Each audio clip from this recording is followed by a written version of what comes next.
In this video, we're going to show you how to hang your very own pre-hung exterior door and how to do it yourself, and we'll show you all of the pitfalls to avoid and how to do it perfectly every time. Most people don't know the requirements of what is needed to correctly install a perfect door and get that textbook 1/8 of an inch reveal line all the way around the door. So let's start there. The 4 rules for you to remember when installing a door correctly are level, plumb, true, and square. So your door must be level, as you can see here by my diagram, and on all sides. The door must be plumb, which means it's perfectly vertical, so your door cannot be tilted in either direction. It must be perfectly straight up and down. And the door must be square, so you have to put a carpenter square on every corner, and it should be completely, exactly, perfectly with no gaps, 90 degrees. And lastly, the door must be true, which basically means you've checked this thing 6 different ways to Sunday, with your level on every possible surface, front, back, and side, and you've checked all the corners for 90 degrees. And if it's not that way, then it's not true. Ideally, your pre-hung door and door frame form a near-perfect factory manufactured rectangular shape that is perfectly square to the eye. So this is why I always recommend that you buy a pre-hung door where your door slab is already hung on the hinges with a perfect 1/8 inch textbook reveal line going all the way around. And then of course your doorknobs are already, the holes are pre-drilled for the doorknobs and the latch and the deadbolt. So here is the very core strategy for you hanging your door perfectly. This perfect rectangle shape must now fit inside of this imperfect square rough-in opening that your builder constructed to install the door into. So we accommodate this pre-hung door inside the rough-in opening using wood shims that fill in the space between the door frame and the rough-in opening. So this is an exaggerated case here where you see we have a bowed stud and maybe an uneven top, and believe me, I see this stuff all the time. So once it's in place, and the shims that you see here all the way around the door that I've put here, these wedge the door into a perfectly level, plumb, square, and true installation. So let's do it. Here we need to find all of the screws. Some are hidden, some you can see they're quite visible, some you have to dig out, some have been puttied over or painted over. So right here you want to score all the way down on the outside of the molding and be very careful. And we just want to make a score line there so that we won't tear apart any paint or anything when we go to separate this. See, this is why we score it, because when you miss a little spot, you'll see just a little bit of peeled paint. Now normally you'd want to use a crowbar or something, but when you're a homeowner and maybe you don't have all of those tools, this is what you do. And you just be gentle with it. You're a surgeon and you just want to pry it out a little bit, and then the rest of it will come out.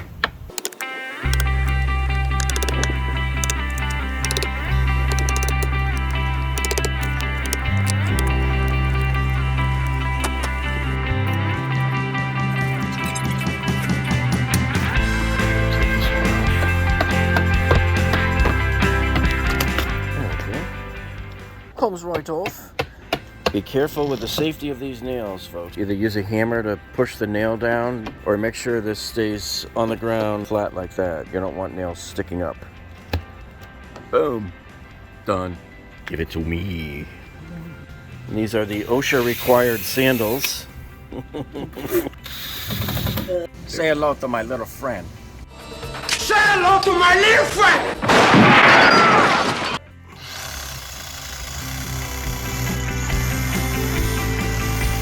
I definitely found something here.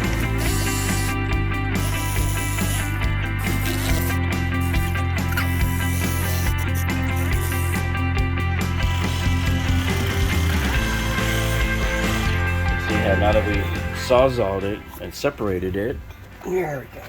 you can see it's starting to move now. See, just got to pry it loose. So sometimes these frames don't come out like those 2-minute videos you see on Home Depot and Lowe's that are filmed in Fantasyland in a controlled laboratory. This is real world, folks. So sometimes you're going to find little stuck areas and you may have to work a little while. These other videos online make it look like it's 15 seconds and you're done. Sometimes you just have to go old school on it. We have a redneck pounding block right here. Put the redneck block up against the frame and then you give it a few whacks. See, so I don't know if it's like on the upper corner or something. It seems like it's still a bit stuck up there. Yep, I felt it right there. There was another screw or fastener or something in there that we didn't see. We never find them all. They get covered and painted over. So if I try to swing out this side, see, it actually just breaks apart. So that says to me there's still something up in here holding it. We need to work some more on it. Yeah, so sometimes you forget a screw. What would happen was the bottom screw that was here actually pulled out of the plate, and you can see it right there. See, that's what was holding it right in there. So now if we have to just rip it out now, because just rip it right off of there, and then we can unscrew it. See. 1, 2, 3, bye-bye. Bye. Thanks a lot. I always like to clean off the frame as much as I can. When you slide the new door in, there's no obstructions, everything's nice and clean.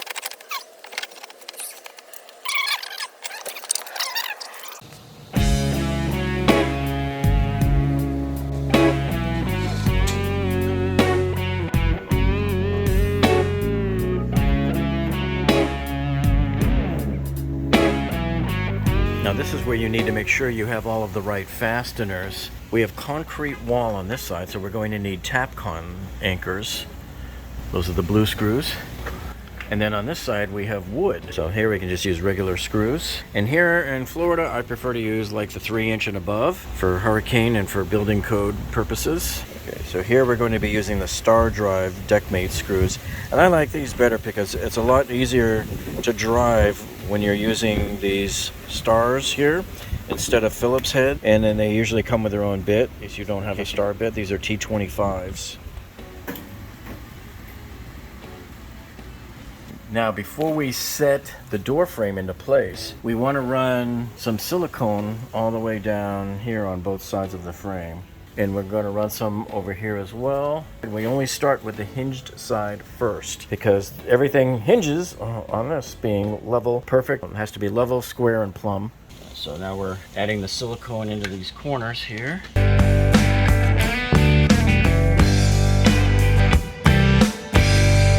And now we added some silicone along the bottom there. I usually try to do 3 good-sized rows of the silicone so that the sill plate at the bottom will rest in it. Okay, so now we just lift the frame up and into place. Set everything up in there.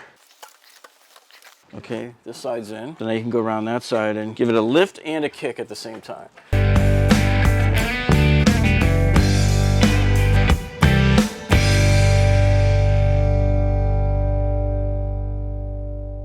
Do it on the bottom hinge? Yeah, I will. All right, so we took 2 screws out here, and because what we're going to do is the bottom and the top screw are going to be the Tapcons that go all the way into that concrete wall, and that's the best place to do it. We're going to put shims behind it, but first we need to make sure that the door is level, plumb and true and all that. See, so here you can see it's level right there in the middle of the bubble, and then if you check this edge of it here, you can see it's level, but I want to check square. So you always want to make sure it's nice and square, and you can see how it fits perfectly, right, nice and snug up in there, and it's straight across the top. So that's how we know that we hung this hinge side and got it nice, level, plumb, and true and square. Okay, so we just tacked in this screw here. It's not in all the way, but it's just enough to hold the door into position. If we didn't do it level and everything, this would not have been square. And it smacks in there nicely. And remember, you always check square right where the hinges. That's not the side that was screwed in. It was screwed in right here. So this is where you have to check for the square. So let me show you something as we close the door, and I want to show you what's happening here. So you see how you can see the gap like you need, the reveal all the way around, but it's hitting right here. That's what you're going to see a lot of. It's going to hit somewhere at some point. So we want to try to fix this. You see how it'll flex here? So once we drive the first screw into the wood there, it'll widen this here, and then the door should fit. Here it is, watch from the outside. See, it's just barely hitting there. So once we screw this in and move it to the right a little more, it should open up our reveal for us. Make sure you don't fill it all up tight with the shims, because remember, we want this thing to move like this, right? So give it room to breathe. This is where experience comes in. You don't see this on those 2-minute Home Depot videos where everything's done in fantasy land. Watch it tug in as we screw it in and tighten it. So did you see how it tightened against this and pinched it? Now it's super tight there. Now let's see how the door space looks, the reveal. the door wouldn't close, and now it just from one screw made all the difference in the world. It made that door close because it gave us a little bit of reveal space. We also like to add shims over by the deadbolts to give more strength here behind them. And when we're done, we're probably going to add some right in here directly behind the screws for the screw plate. So we'll run those deep and all the way into the wood there. Okay, so now that we've added the second one, the second set of shims there, see it closes nicely, and look at that reveal. That's textbook.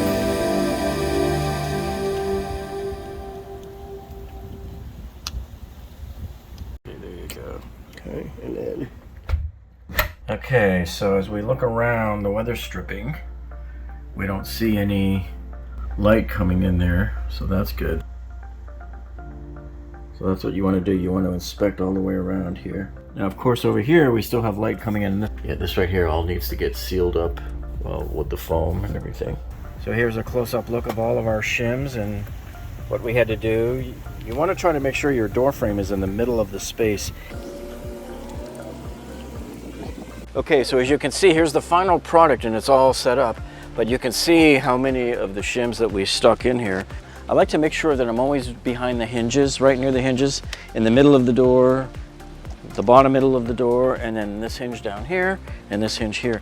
And I always, when I'm behind the hinges, I like to run the bolts right through the hinge, right through the shim, and right into the concrete. That's the best way to do it, I think. This hinge side is the most important side, so this has to be completely vertical. See, so it's most important to have this hinge side taken care of first. Once he's satisfied, once he's level, plumb, and true, and you've checked it this way, and it's perfectly right in the middle, and then you, of course, check the door frame this way, and then you take your carpenter square and you check the top corner there, and that corner over there. Both of those upper corners have to be square. If they're not, the door's not going to close. Then we have 3 across the top, and then of course always within 6 inches of the top and bottom. Now we didn't need the shim down here, we already pulled out this shim here, but you can see I always do them right here near the doorknobs, and we're going to do a couple of more here by the deadbolt plate once we get that one installed. But you can see how many we do here. And then once your hinge side is set up and it's perfectly level, plumb, and true, then as you start screwing in these on this side, it will suck the door frame this way. See, it'll force it this way to wind it open there, and it'll give you that gap you need on this side here to close your door. Here we had to shim up the bottom plate because the cement floor was uneven. Now that it's time to remove all of your shims, 3 ways you can do it. You can either just try to snap them off, but when you have the thick end like this, usually it's not going to snap off cleanly. They just split. We prefer to use the multi-tool. It's the quickest. Or you can use your utility knife and score it and snap it. Go like this.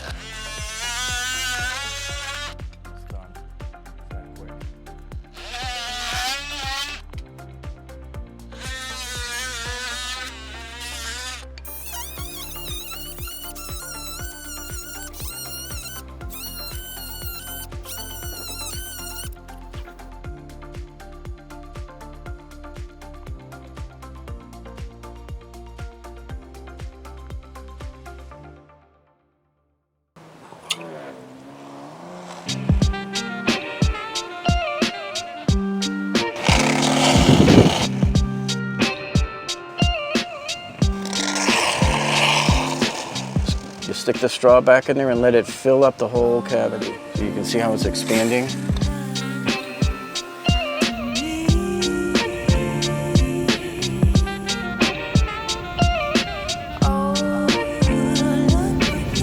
is this one more going to be enough? Yeah, should be.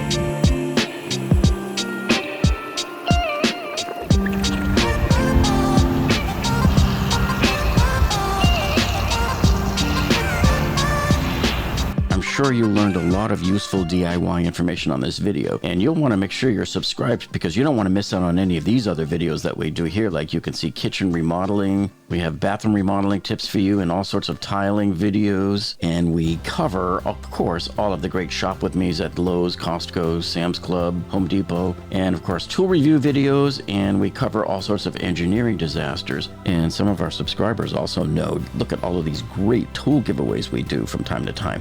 So make sure you're subscribed because you don't want to miss out on these. We give away the best stuff around, folks. So thank you so much for tuning in today, folks, and we will see you on the next one.